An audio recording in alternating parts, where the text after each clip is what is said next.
Okay, guys, so here we're going to talk about geometric constraints. This is embedded in one or two of my lectures, but to make your life easier, I have added it into one individual short video. You're welcome in advance. All right, so when we're doing our geometric constraints, remember there's two constraints or relations, depends on what we choose to call it. You can have geometric constraints, which are referred to as relations, or you can have dimensional constraints, right? Dimensional are going to be numeric. This line is at an angle of 6 degrees to this line. This line has a length of 9 inches. This line from point A to point B is 2 inches. Line A to line B is 3 inches. The depth of this part is 6 inches. Those are all dimensional constraints.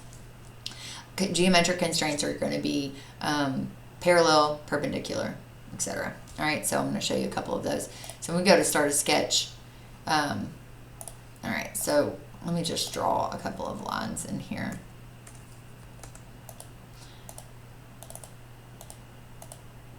All right, notice that when I click, it wants to continue to draw a line. If you want to get out of that, but stay in the line tool, if you double click quickly, it'll get you out of the continued line, but keep you in the line tool. All right, so just keep that in mind. That's something I'll mention in class. But all right, so I have some lines in here and some circles.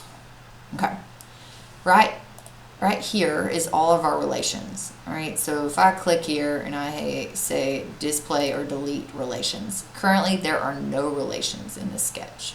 All right, once I add them, there will be more. There's a couple ways you can define a relationship. You can hit add relation, and it says, okay, what do you want, what entities, what items do you want a relationship to be added to? So in this case, let's say I want this line and this line to be parallel. It selects both of those lines, and then it gives me every relationship that I could possibly want, all right? I can make both of them horizontal, both vertical. I can make them collinear, which means that the lines go from here to here. So if this line moves, this one moves with it, all right? They don't have to be connected to be collinear. They can be way apart from each other and still be collinear. Perpendicular is a 90-degree angle. Parallel is going to make them the same angle no matter what that angle is. Equal is going to make them the same length, which is great because then you only have to define one. And then fix is just going to fix it in space. I don't recommend using fix. Fix is a fake dimensional constraint. All right. So that's one way you can add relation. So again, you can come up here, click add relation, or the way I usually do it is I select this line and then I hold down control and I select this line. All right. Let's say we're going to make this line, I'm going to make it vertical. All right. So I'm going to select it and click vertical. When I click a line, also notice that this little quick shortcut comes up. This is a really great one too.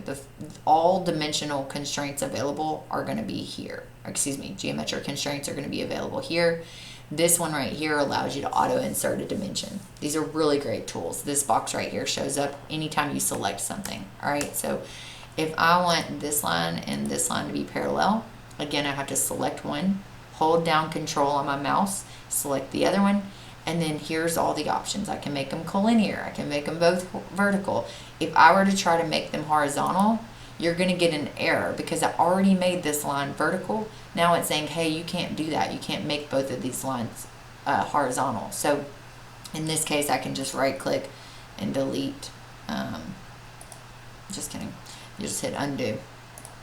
All right, so I have these two lines selected. I want them to be parallel. So I'm going to hit parallel, and then now those lines are perfectly parallel to each other. All right, if I want this line, I'm going to hold down control. I'm going to come over here and make it perpendicular. What just happened? That's not at all perpendicular. All right, let's try this again. I want this line and this line to be perpendicular. What am I missing?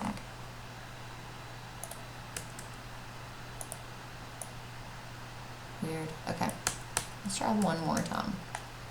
What is this angle here? I don't want to show these temporary dimensions.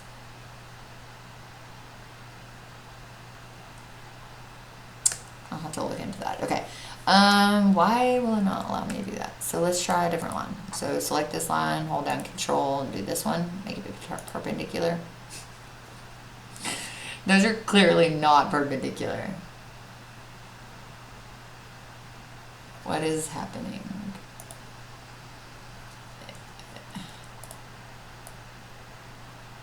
Okay, we're gonna come back to perpendicular. I don't know what's going on.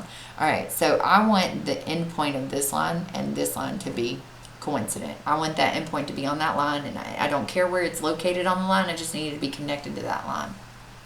So I can do one of two things. I can select the endpoint and then the line, and I can choose coincident, or I can drag this over and that yellow dot will show up, and that is going to make it coincident. All right, multiple things that you could do to create that. Now let's try the perpendicular. When I select this line and this line, hit perpendicular, I don't know what that was all about. That was wild. Now you can see that it made it a 90-degree angle, so it's perpendicular. Again, if I want this endpoint and this endpoint to be coincident, or if I want it to be the midpoint, I can do so many different things. So I'm going to, you can drag it, or again, I'm going to select here. I'm going to select this line, and then notice it gives me the option to make it coincident or midpoint. If I choose midpoint, if this line gets smaller, it stays at the midpoint of that line. If I choose coincident, like I did here, it allows me to move it up and down. All right, so this line was coincident, this one is midpoint. Notice the difference. The midpoint, coincident has the extra line that comes down, where the midpoint shows it here. If I wanted to remove that, I can right click and hit delete. So it allows me to delete those dimensional constraints. All right. If I select a line and the circle, I have this circle and this line, I can make, we're not even going to do equal curve length. What we can do is I can use tangent, and it will automatically line that up. So if this line moves, the circle moves as well. All right, they don't have to be connected. If I were to connect them, I can, that's possible, but in this case, I don't even need them to be connected. I just need them to be aligned. If this circle were to get larger, it's going to simply change that. If I were to move this circle, it's not going, or try to move this circle, it's not going to allow me, because this line controls where the edge of that circle is going to be. So again, as I move it up and down, it's going to maintain that connection of a single point. All right. Tangent means that this line goes through the circle at one single point. If it were to go through here, it would hit it twice. In this case, it only hits it in one single point. All right. And then I can select two circles, and I can make them coincident, or excuse me, concentric.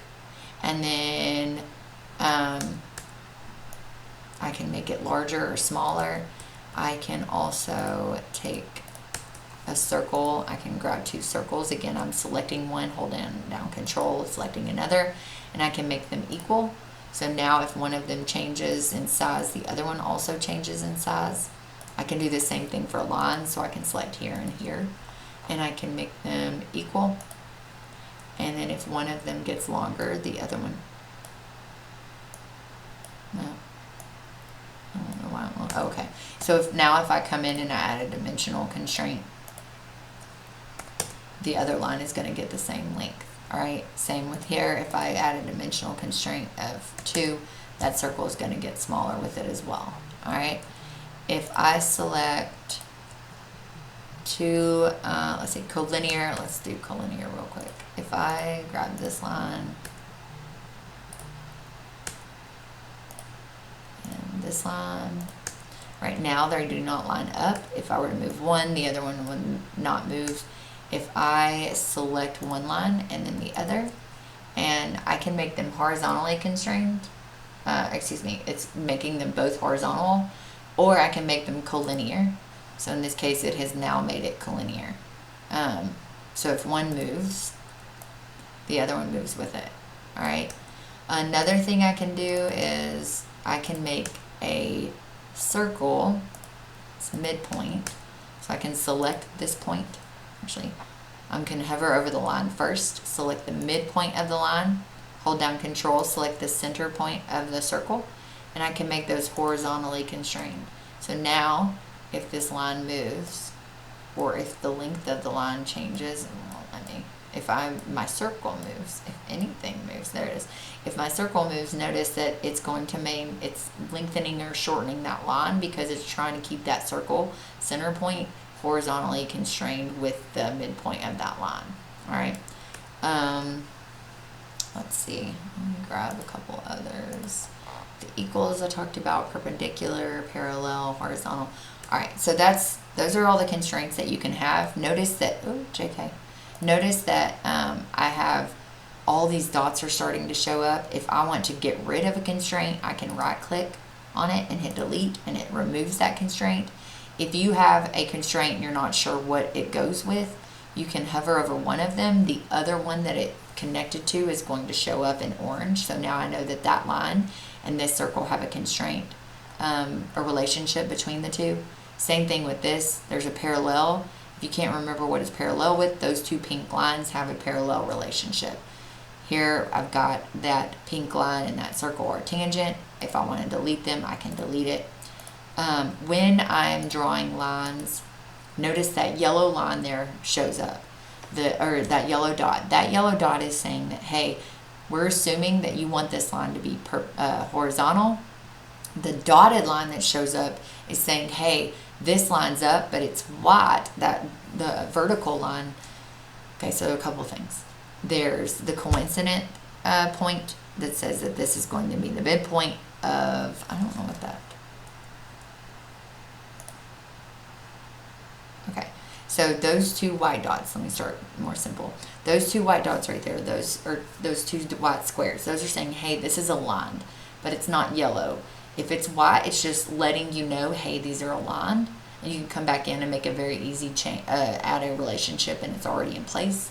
If it's yellow, like this one, it's saying that, hey, this endpoint is going to be aligned with that line above. That's what that dotted line is.